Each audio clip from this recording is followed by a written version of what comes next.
सुप्रभात प्यारे बच्चों, आशा है आप सब पूर्ण स्वस्थ व प्रसन्न होंगे। बहुत खूब। तो बच्चों, आज मैं कक्षा 6 की हिंदी पुस्तक सुनहरी धूप से पाठ 18 मित्रता प्रारंभ कर रही हूँ। You will be thinking Y starting from the last chapter. Actually, someone asked to explain this chapter first.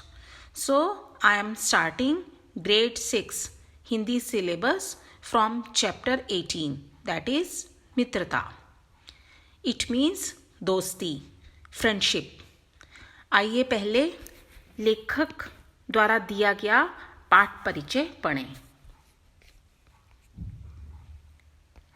पाठ 18 मित्रता, पृष्ठ संख्या 146 146। इस निबंध के द्वारा आचार्य रामचंद्र शुक्ल ने मित्रता को मानव जीवन की महत्वपूर्ण आवश्यकता मानते हुए उपयुक्त मित्र के चुनाव संबंधी कुछ विशेष बातें बताई हैं। अच्छे मित्र के चुनाव पर ही जीवन की सफलता निर्भर करती है।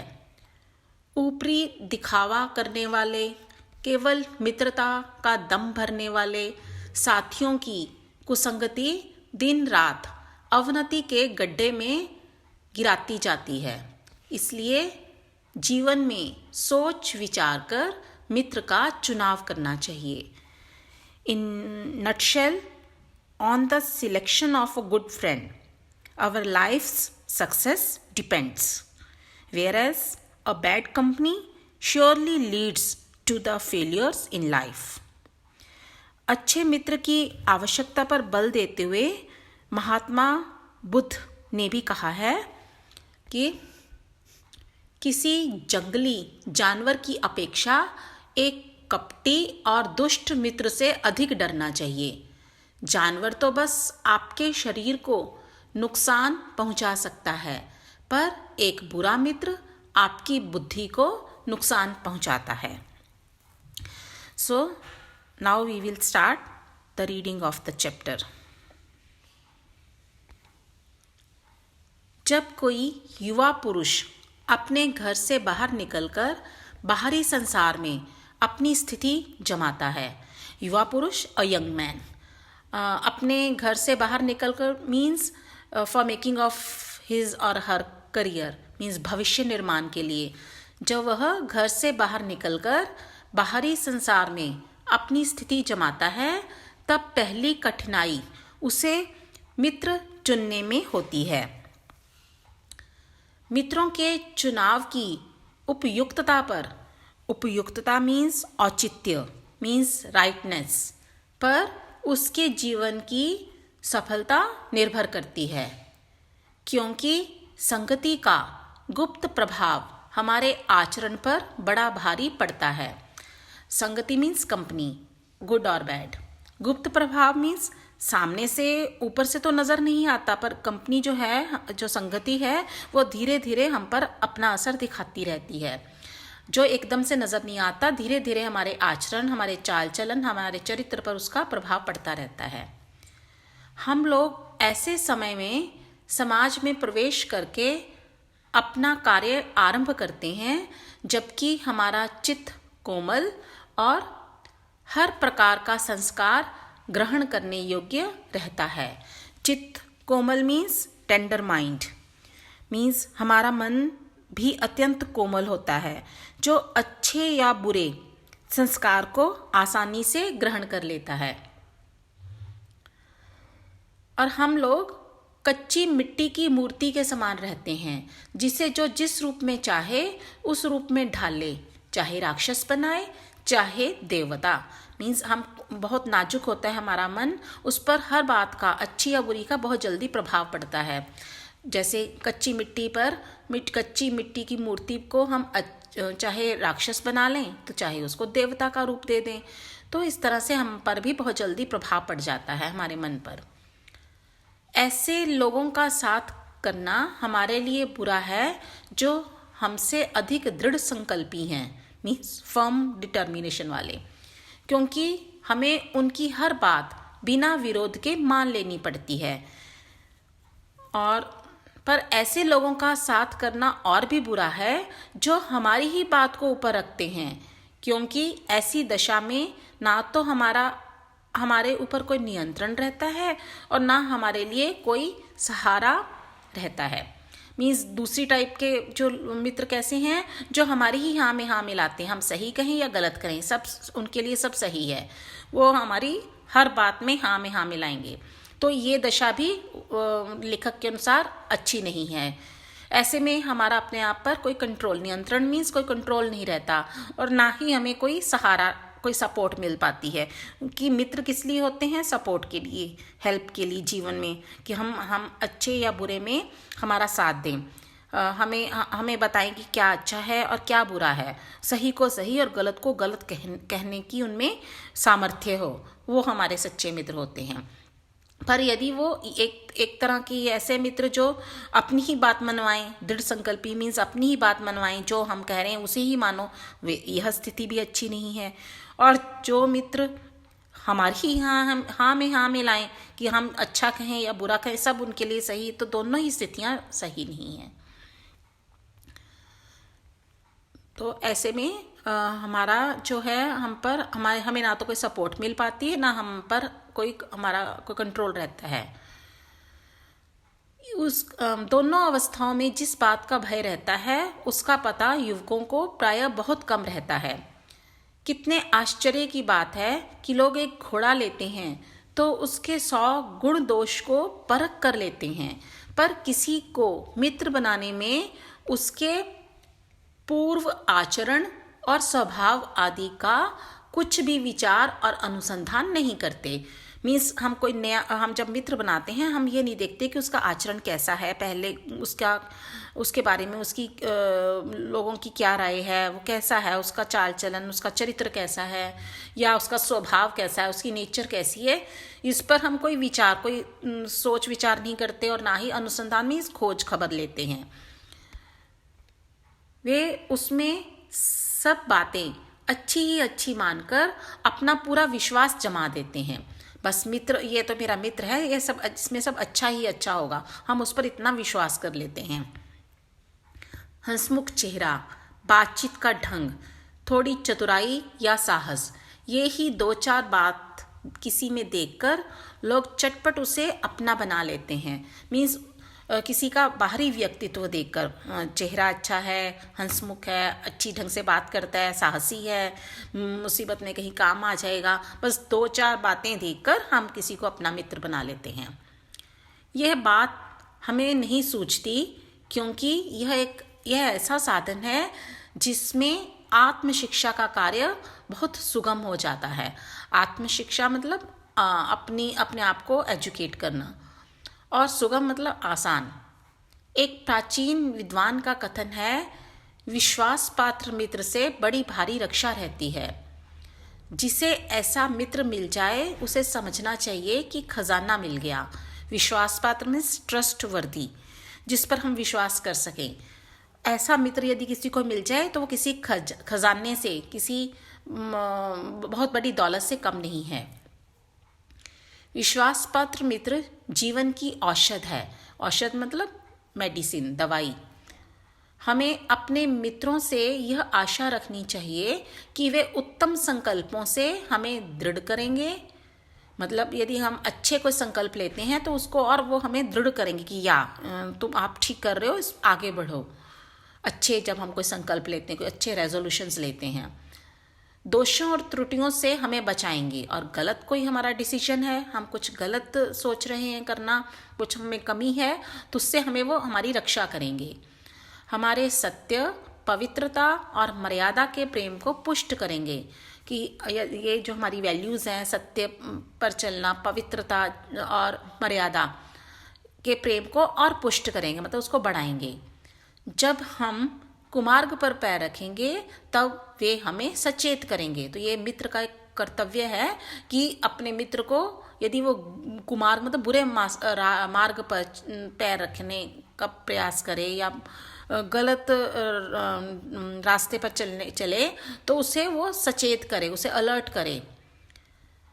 जब हम हतोत्साहित होंगे तब हमें उत्साहित करेंगे। हतोत्साहित मतलब हम निराश हो जाएं, हम डिसअपॉइंटेड हो जाएं किसी बात पर, तो हमें वो उत्साहित करेंगे, हमें हौसला देंगे और हमें एनकरेज करेंगे।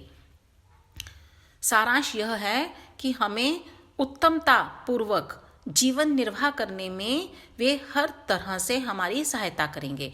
उत्तमता पूर्वक मतलब हर तरह से अच्छा जीवन व्यतीत करने में, चलाने में, जीवन बिताने में वे हमारी हर तरह से सहायता करेंगे।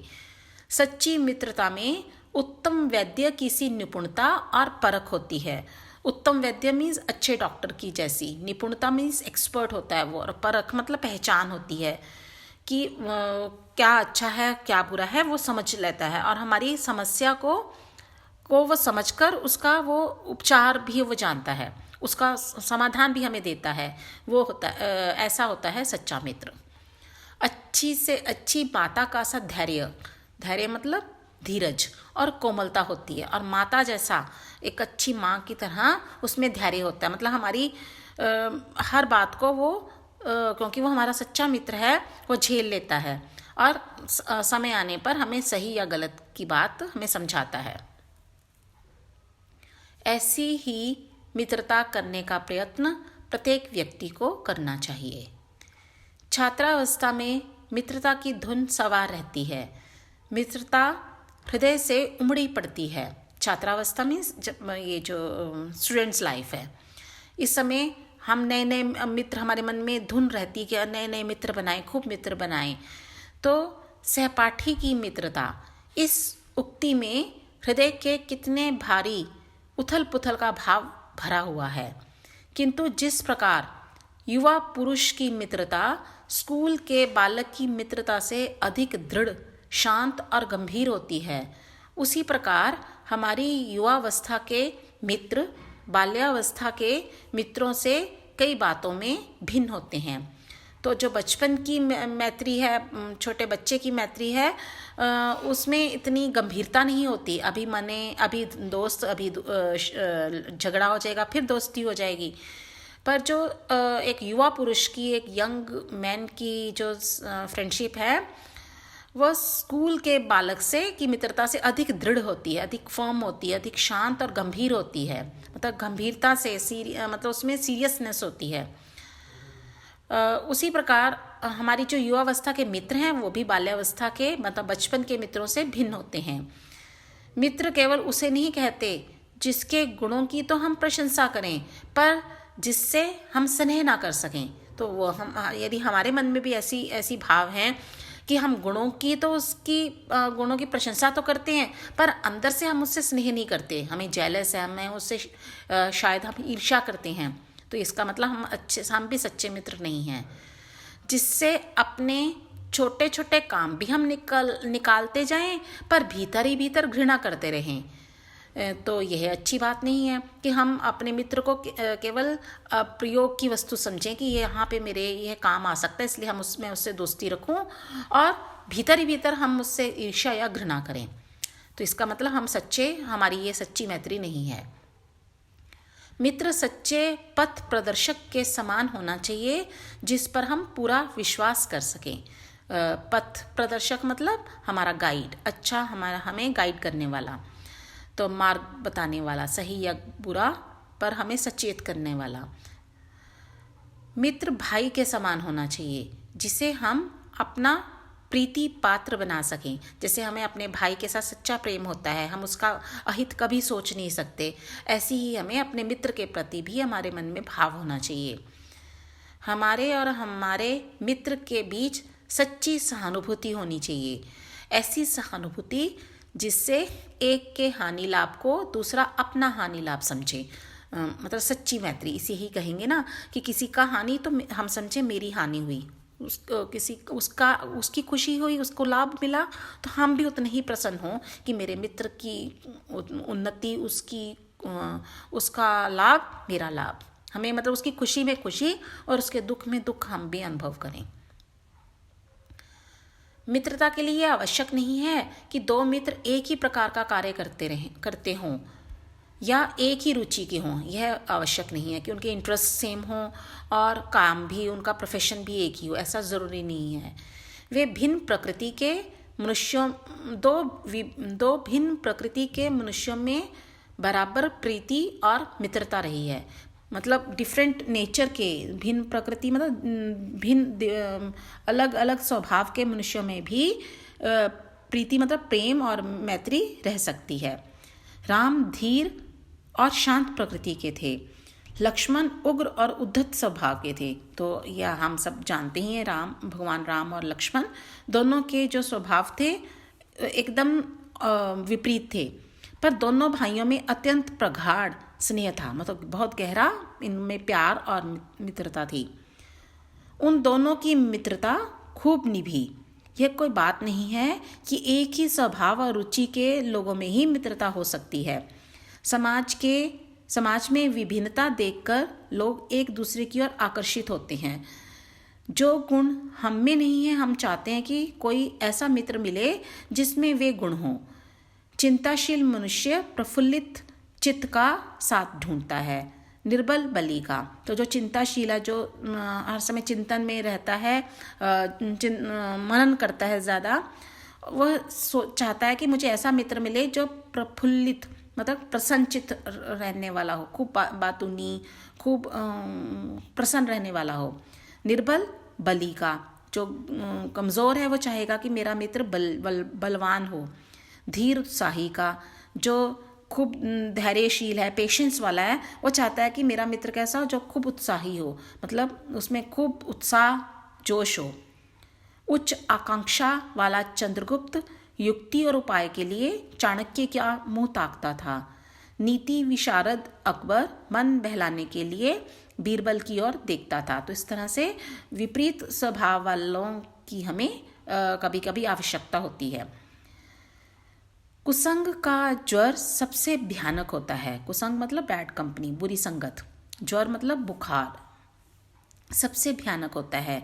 किसी युवा पुरुष की संगति यदि बुरी होगी तो वह उसके पैरों में बंधी चक्की के समान होगी, जो उसे दिन रात अवनति के गड्ढे में गिराती जाएगी। मतलब बुरी कंपनी जो है वो पैरों में बंधी चक्की के समान है, जो उसे घुमाती रहेगी, कहाँ, अवनति मतलब डाउनफॉल की ओर ले जाएगी। और यदि अच्छी होगी तो सहारा देने वाली बाहू के समान होगी, कि सहारा मतलब सपोर्ट देने वाली आम बाजू के समान होगी, जो निरंतर उन्नति की ओर ले जाएगी। तो बुरा मित्र हमें अवनति की ओर ले जाएगा, और जो अच्छा मित्र है वो हमें सहारा देकर हमें उन्नति की ओर लेकर जाएगा। इंग्लैंड के एक विद्वान को युवावस्था में राज दरबारियों में जगह नहीं मिली। इसके लिए जिंदगी भर वह अपने भाग्य को सराहता रहा। बहुत से लोग तो इसे अपना बड़ा भारी दुर्भाग्य समझते, पर वह अच्छी तरह जानता था कि वहाँ वह बुरे लोगों की संगति में पड़ता, जो उसकी आध्यात्मिक उन्नति में बाधक होते। क्योंकि राज दरबार में लाइट जो फन चलता है, तो उसे लगता था कि वहाँ जाकर उनकी कंपनी में जो हर समय हंसी मजाक और इन बातों में लगे रहते हैं, तो मेरी संगति पर असर होता, मेरे जो आध्यात्मिक उन्नति में वो बाधक होते, मतलब जो मेरी स्पिरिचुअल प्रोग्रेस है उसमें वो अड़चन डालते। बहुत से लोग ऐसे होते हैं जिनके घड़ी भर के साथ में भी बुद्धि भ्रष्ट हो जाती है, क्योंकि उनके ही बीच में ऐसी ऐसी बातें कही जाती हैं जो कानों में नहीं पड़नी चाहिए। चित्त पर ऐसे प्रभाव पड़ते हैं जिनसे उसकी पवित्रता का नाश होता है। बुराई अटल भाव धारण करके बैठती है। मीन्स जब हम बुरी कंपनी में, बुरी संगति में रहते हैं तो बुरी बातें भी हमारे कानों में पड़ती हैं, जिनसे हमारे मन पर अच्छा प्रभाव नहीं पड़ता, और जो बुराई है वो अटल भाव धारण करके बैठ जाती है, मतलब स्थिर हो जाती है। बुरी बात बहुत जल्दी हम पर असर करती है। बुरी बातें हमारी धारणा में बहुत दिनों तक टिकती हैं। इस बात को प्राय सभी लोग जानते हैं कि भद्दे व फूहड़ गीत जितनी जल्दी ध्यान पर चढ़ते हैं उतनी जल्दी कोई गंभीर या अच्छी बात नहीं। मतलब जो भद्दे या फूहड़ गीत हैं या जो लाइट टॉक है वो जल्दी हम पर असर करती है, पर जो गंभीर और अच्छी बातें हैं वो इतनी जल्दी हमारे मन पर असर नहीं करती। सावधान रहो, ऐसा ना हो कि पहले पहल तुम अपवित्र विचारों को सामान्य बात समझो और सोचो कि एक बार ऐसा हुआ फिर ऐसा ना होगा, अथवा तुम्हारे चरित्र बल का एक ऐसा प्रभाव पड़ेगा कि बुरी बातें कहने वाले आगे चलकर आप सुधर जाएंगे।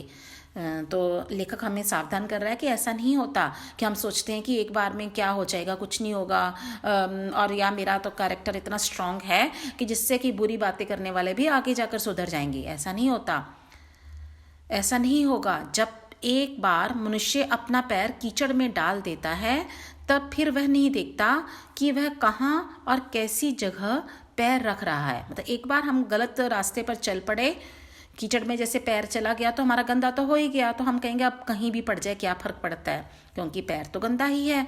इसी प्रकार जब हम बुरी संगत में पड़ जाते हैं, हम बुराई हमारे अंदर घुस जाती है, तो फिर हमें कोई किसी बात की हम बुरे तो हो ही गए हैं, तो अब क्या फ़र्क पड़ता है, कुछ कम और कुछ अधिक हो जाएंगे तो क्या हो जाएगा।